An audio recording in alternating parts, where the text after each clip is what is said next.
Hello guys, welcome to Pakistani real action. तो कैसे हैं आप सब? उम्मीद है आप सब बढ़िया होंगे, मजे में होंगे और खुश भी होंगे। मेरा नाम है वैसे मैं हूं बशीर। तो गाइस लेकर आ गए हैं why America is jealous of India's UPI, why America hate India's UPI. मतलब यूपीआई जिस तरह पूरी दुनिया में इस टाइम डोमिनेट कर रहा है, तो उससे अमेरिका को बहुत ज्यादा जलन हो रही है। अक्सर यूट्यूब गूगल के सीईओ ने भी उनको बोला है कि मतलब हमें भी ये लाना चाहिए, लेकिन वो जल के नहीं लाते क्योंकि भारत बहुत ज्यादा इसमें आगे चला गया वाकई में और अमेरिका मतलब एक तरह से जलता भी है। तो क्या सीन है सारा जानेंगे इस वीडियो के अंदर। ओरिजिनल वीडियो का लिंक मिलेगा आप लोगों को डिस्क्रिप्शन में। जानते हैं भाई क्यों अमेरिका इतना जलता है भारत की यूपीआई से। काउंट करते हैं 3 2 एंड स्टार्ट। आजादी के बाद से सबसे बड़ा क्रांतिकारी कदम यूपीआई। नाम याद रखना, ये वो टैग है जिससे अमेरिका बुरी तरह डरा हुआ है। ये वो टैग है जिसकी वजह से भारत का फाइनेंशियल वर्ल्ड में डंका बजने वाला है। हमारे डिजिटल इंडिया का ये इनिशिएटिव किस प्रकार से वीजा और मास्टर कार्ड जैसी कंपनी को भी टक्कर दे रहा है। यूपीआई आखिर है क्या, किसने बनाया, क्यों बनाया, इसकी वजह से क्यों भारत का नाम हो रहा है यूपीआई। अमेरिका डर के बाद वीजा मास्टर कार्ड की हालत क्यों खराब हो रही है, जानेंगे इस वीडियो में आम आदमी की आम भाषा में, क्योंकि ये चैनल आम आदमी के लिए है। बिजनेस और फाइनेंस, इकोनॉमिक्स, इन सभी चीजों में इंटरेस्ट है तो चैनल को सब्सक्राइब कर लेना, क्योंकि बहुत सारा माल पाओगे भाई।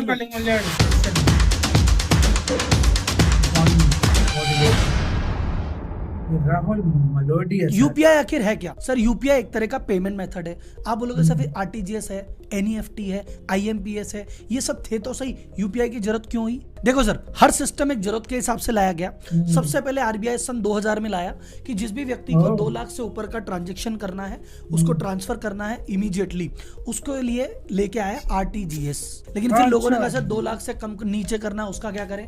तो आरबीआई ने कहा इनका भी कुछ करना पड़ेगा, तो उनके लिए लेके आया एनईएफटी कि 2 लाख से कम का पेमेंट करना है तो कर दो। लेकिन 2 लाख से कम का पेमेंट कोई 10,000 कर रहा है, कोई 5,000 कर रहा है, क्या करें? तो उन्होंने कहा एक काम करो, हम है ना इसको 30-30 मिनट के बैच में करेंगे, तो 2 लाख से नीचे का पेमेंट होगा, लेकिन एक बार में डायरेक्ट नहीं होगा, 30 मिनट का वेट करना पड़ेगा। लेकिन फिर जनता की मांग उठी कि सर 2 लाख से कम भी करना है, आधा घंटा वेट भी नहीं करना, जल्दी से करना है। तो यार आरबीआई बोली भाई कुछ तो करना पड़ेगा। तो आरबीआई ने 2008 में एक अलग से ऑर्गेनाइजेशन बनाया था, NPCI, national payment council of India. तो उन्होंने कहा कि भैया कुछ करो। तो उन्होंने कहा यार मैं 2010 में एक प्लेटफॉर्म लॉन्च किया, आईएमपीएस। उन्होंने कहा जो मोबाइल में इनकी सिम है इसको बनाने के बेस पे लोग ट्रांसफर कर सकते हैं। तो आईएमपीएस आने के बाद से आप अपने मोबाइल की मदद से तुरंत 2 लाख से नीचे का ट्रांजैक्शन कर सकते हैं और फटाफट कर सकते हैं। तो आप बोले सर जब सारी सुविधा हो गई तो फिर क्या जरूरत? सर इसमें लिमिटेशन थी। एक, आप मर्चेंट को पेमेंट नहीं कर सकते थे।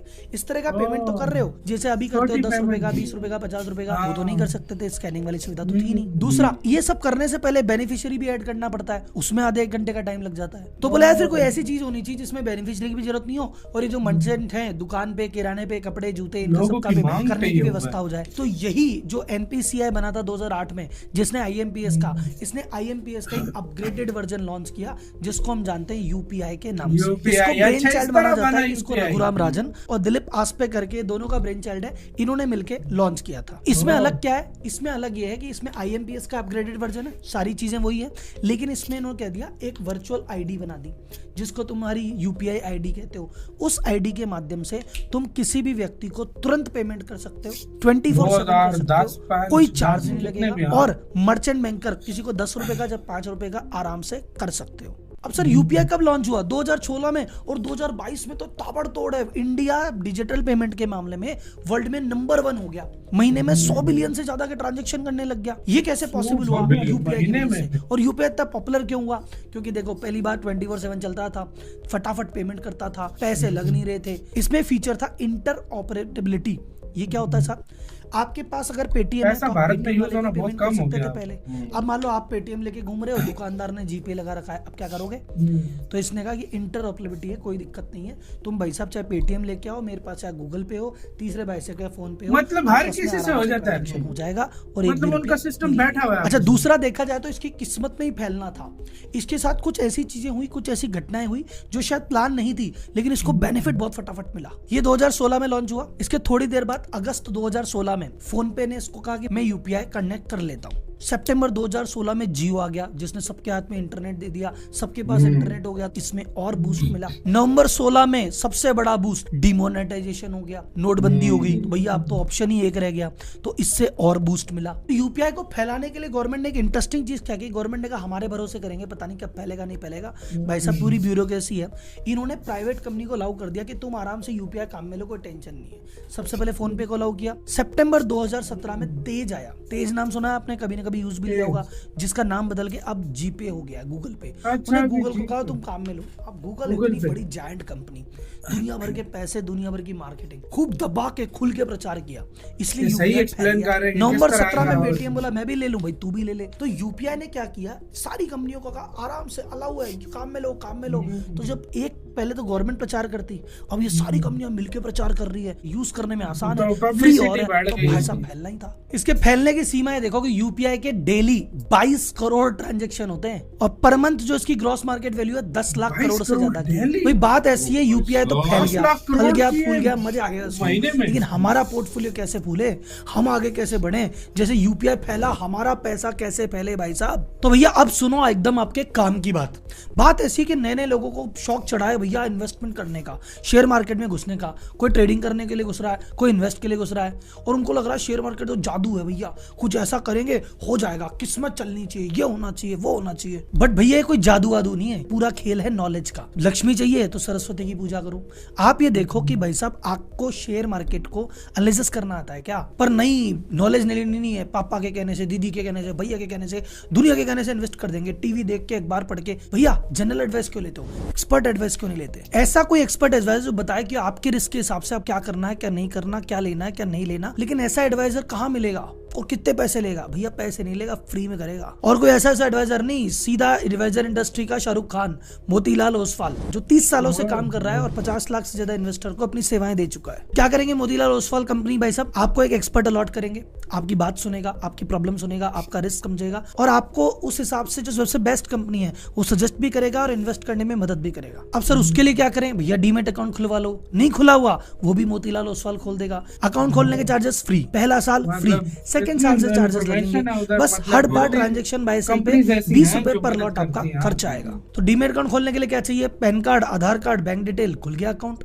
और अगर आपको और डिटेल चाहिए तो भैया मोतीलाल ओसवाल का ऐप डाउनलोड कर लो, वहां पे रियल टाइम बेसिस पे आपको टिप मिलती रहेगी। जैसे आप अकाउंट खोलेंगे आपको मिलेगा वेलकम बास्केट, जिसमें बहुत सारे एआई टूल मिलेंगे, आपके ब्रोकरेज रिवर्सल की सुविधा भी है, और आपको इन्वेस्ट करना है तो इस ऐप के माध्यम से इन्वेस्ट भी कर देना। और इसके लिए नीचे डिस्क्रिप्शन में लिंक दिया गया है, वहां पे क्लिक कीजिए, रजिस्टर्ड कीजिए और एक बेहतर इन्वेस्टर बनिए। अब आते हैं अपने मेन टॉपिक यूपीआई पे। अब आप बोलोगे राहुल जी चलो यूपीआई हमने लॉन्च किया, हम काम में ले रहे हैं, अमेरिका की बैठे बैठे क्यों चल रही है? इसका कारण सुनो। अमेरिका फाइनेंशियल वर्ल्ड का शुरुआत से किंग रहा है, ये आपको सबको पता है, क्योंकि इसकी करेंसी डॉलर है जिसका दबदबा है। अच्छा कई टेक्नोलॉजी जैसे स्विफ्ट टेक्नोलॉजी है, ये इसके पास है, इंटरनेशनल पेमेंट करना हो तो बहुत बड़ी प्रॉब्लम। तो हमेशा फाइनेंशियल पॉलिसी की बात करो, चाहे आईटी की बात करो, चाहे टेक्नोलॉजी की बात करो, इसका दबदबा हमेशा से रहा।